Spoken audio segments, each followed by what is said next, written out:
It's the SKOR North Twins Show. All right, little bonus episode of the SKOR North Twins Show, extra innings edition. Hello, everyone. Declan Goff in my insane asylum room here. Not at Target Field this weekend to wrap things up against the Angels. We are in the process of moving, so that's all the fun stuff. So I know people always rag on me for my not a lot of stuff on the walls. It is literally nothing in here except for a table, a laptop, a microphone, a Declan, a lap. That's it. A coffee mug that was here since yesterday. So hit the like button and subscribe button here. Some injury updates, some roster updates here for you on the SKOR North Twins Show. If you haven't already, hit the like button and the subscribe button here on the SKOR North Twins Show YouTube channels. We get closer to 5,000 subs. Thank you so much for everyone that's helped make that happen. Let's start with some injury updates. Obviously, a couple crucial things, a couple big things happened in the last few days from Target Field. So let's start with Luke Keaschall. So Luke Keaschall was hit by a pitch in the first inning on Friday night's game. He was hit by a pitch in the game before as well. And Luke Keaschall is going on the injured list with a non-displaced right forearm fracture, which is pretty brutal. He said after when it happened that it hurt, obviously, but he figured the swelling and the pain would go down. It didn't. They did MRIs. The Twins kind of delayed at first announcing where he was going to be at, and then it was diagnosed with a forearm fracture. Texted with a medical source, that medical source being my lovely sister, who works as a PA in the Level 1 Trauma Center at a hospital. And I asked her, what type of timeline are you looking at when you're talking about a non-displaced forearm fracture? And according to her, and then according to Google too, which I verified, the forearm has two primary bones in it. And if you break one of those bones, you're looking at about a 6-week timeline of just bone healing. So do some math here, my St. Cloud State math. It's April 26th.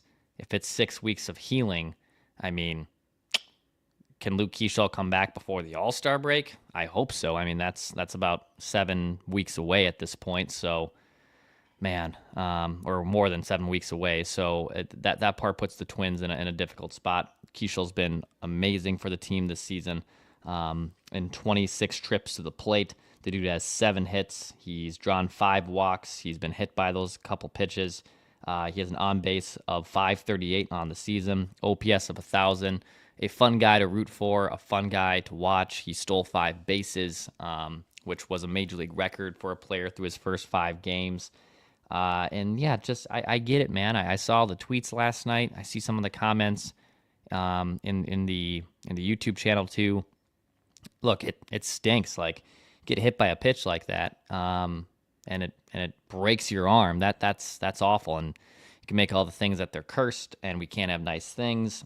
I will totally empathize with you guys, but to suggest that this is just how this goes, I understand the PTSD that's involved with former prospects and former top guys getting hurt all the time, but it is a buzzkill. It's a super big buzzkill. He's been phenomenal for the Twins since being called up, a consensus top 60, 70 prospect in the game. Yeah, I mean, if he's out 6 weeks and 6 weeks of just healing, then you're talking about a rehab stint. Yeah, I mean, maybe late June, early July, pre-All-Star break, he's able to come back, but just a big buzzkill, man. He's been awesome for the Twins. His bat is so legit. I had a conversation with Twins personnel about him in the White Sox series, just about how comfortable he is and how rare it is to call someone up that's 22 years old and batting third in the lineup and having no problem with that. The stress is not there. The delivery is obviously going to be there from a results standpoint. He was able to deliver for the Twins. I mean, he was batting third in a lineup that has Buxton and Correa, who I know at times are kind of up and down, Correa more than Buxton, but a 22-year-old is up here batting third for you and leading the charge and causing hell on the bases and just being a spark plug for you. And now, unfortunately, going to be out for probably the next couple months. So wish all the best to Luke Keaschall. He was the Twins' second-round pick in the 2023 draft. So hopefully he's back soon for the Twins. That's it's quite the buzzkill. On the Royce Lewis front, so Royce began his rehab stint yesterday with the St. Paul Saints on Friday night. So he went 1 for 3, had a double in his last AB. He will be off on Saturday. The Saints are home through tomorrow, off day Monday, and then they hit the road, but they have an off day on Monday, and then they're on the road for 6. So I'm gonna assume that I was trying to get clarity on this yesterday. I would assume Royce probably travels with the Saints. He will not just play the 3 games and then come right back up here. Now, injuries that have happened to Keishel, the offense, which had a great night at the plate, maybe its best day at the plate of all season last night. They need Royce to play multiple days. They need him to play consecutive days. So I guess I would assume that Royce probably does travel with St. Paul. That hasn't been confirmed yet, but they certainly aren't just going to call him back up to the main roster with just 2 rehab games under his belt. They want to make sure he's in a good spot. So yeah, a nice showing. Yet he played some third base for the St. Paul Saints. Yeah, rakes the double in, which is good. But I would assume the Twins are gonna probably let him bake in St. Paul for a little bit. They have a 7-game road trip starting against Cleveland on Monday. They got 4 against Cleveland, 3 against the Red Sox. Then they have an off day on May 5th before a big homestand against the Birds and the Giants. So probably May 6th is a easy timeline to assume when Royce Lewis could be back with the Twins. So yeah, Royce looked great, played some third. I think the one of the coolest things about the Twins having a AAA affiliate literally down the road from them is you can have guys have a rehab assignment or guys be there, and like Royce played 7 innings. The Saints had a doubleheader on Friday, so Royce played in the first game, played 7 innings before, or just allotted 7 innings. It's a doubleheader. Went 1 for 3 with a double, and then is in the Twins dugout in like the 6th inning. Like, how cool is that? I don't, maybe I'm just like being a baseball nerd, but I think that's such a great situation that the Twins do have. Like, fans have every right to rip this team and the organization, more importantly, for how they've handled some things over the last few years. And since the Twins have been affiliated with the St. Paul Saints, I mean, that's such a win that you can just send your superstar player, send any player, to be honest, to St. Paul. And then he's just in the dugout, a 20-minute drive, not even, up 94, and he's back with the Twins. So, yeah, I would assume Royce probably stays with the Saints, travels with them as the Twins hit the road against Cleveland and Boston, and then pencil in May 6th. I will be out of town for that homestand, unfortunately, heading to San Diego for a wedding, but I would look at that April 6th or May 6th game against Baltimore as maybe a soft date to get Royce Lewis in his first AB back with the Twins. Due to the injury to Luke Keaschall, the Twins did acquire Kody Clemens from the Phillies for cash considerations. They did this with Jonah Bride last week as well. So Kody Clemens, yes, if you're wondering, related to Roger Clemens. He is the son of the legendary pitcher Roger Clemens.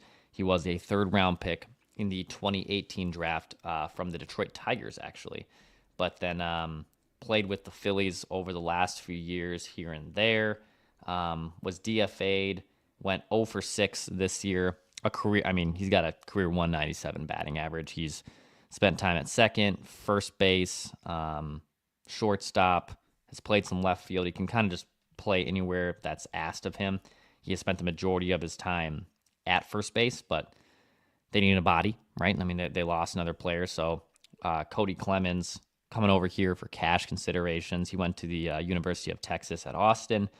Yeah, I mean, not a lot of pop for his back and play some defense. They need bodies, so Kody Clemens. Maybe we'll see Roger Clemens in a Twins game this year, which would be pretty wild to see. But another roster addition there for the Twins. A few other things here. Let's talk Trevor Larnach. Trevor Larnach, who has been just destroying baseballs for the Twins the last week. So in the last 7 days, Trevor Larnach has 4 bombs. He's driven in 9 players. 4 of his 8 hits have been those home runs, hitting .333, slashing .875. Just having a great little run here after kind of a pedestrian start to the season for Larnach. Another first-round pick, 28 years old. A very fun guy to talk hitting with. He's very strategic about where he likes to move and where he likes to kind of place the ball. He can go the opposite way really well, nice inside-out swing. But then when he connects on a ball, I mean, he can drive it. I mean, look, 4 home runs in the last week, and I know they're playing the White Sox and Angels, but still, you take those numbers anytime. And Trevor Larnach having a really good run here for the Twins over the last week. Plus, the Twins are playing hitting against a lefty on Saturday. So the Twins deploying one of their rare lineups against a left-handed starter, which they don't obviously see a whole lot. But Trevor Larnach has been pretty awesome for the Twins over the last week. Obviously, the injuries to Matt Wallner can make things a little difficult. He is going to get some run. Trevor is against that left-handed starter on Saturday against Kikuchi. So even though Larnach historically has not hit lefties well, he does get the opportunity to face a lefty again on Saturday as the Twins try to make another back-to-back consecutive series win. I believe the Twins, right? They have not won consecutive series this year, correct? So they took 2 out of 3 of the White Sox. They took 2 out of 3 from the Mets. They took 2 out of 3 in Chicago earlier this year. So a win today or a win tomorrow would clinch back-to-back series wins for the first time all season for the Twins. So Simeon Woods-Richardson will get the ball for the Twins on Saturday. Joe Ryan will close things out on Sunday. Pablo Lopez made his return to the mound for the Twins yesterday after being on the IL with a little hamstring issue. Some struggles finding the strike zone for Pablo yesterday in his first start back. A mixed bag. Sweeper was looking good. Got a lot of swing and misses on the sweeper. He just goes 5 innings, strikes out 6. Yeah, the pitch count ran a little high and didn't throw his strikes as much as we're used to seeing from Pablo, but still a very productive outing for the Twins ace coming back from the injured list. And then, 7 games, man. At Cleveland for 4, at Boston for 4. Boston's been a very fun team to watch. Cleveland is doing Cleveland things, man. Boston has obviously scuffled a little bit at times this season. They're 14-13 entering play on Saturday. But Cleveland, who I believe the Twins only beat 3 times last season, they're now playing good ball.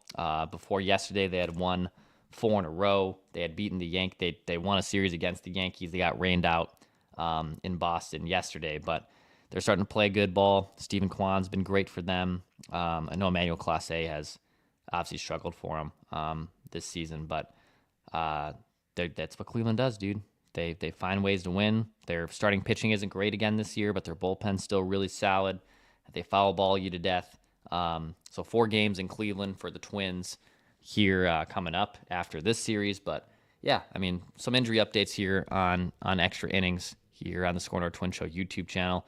Hit the like button and the subscribe button for Twins content here.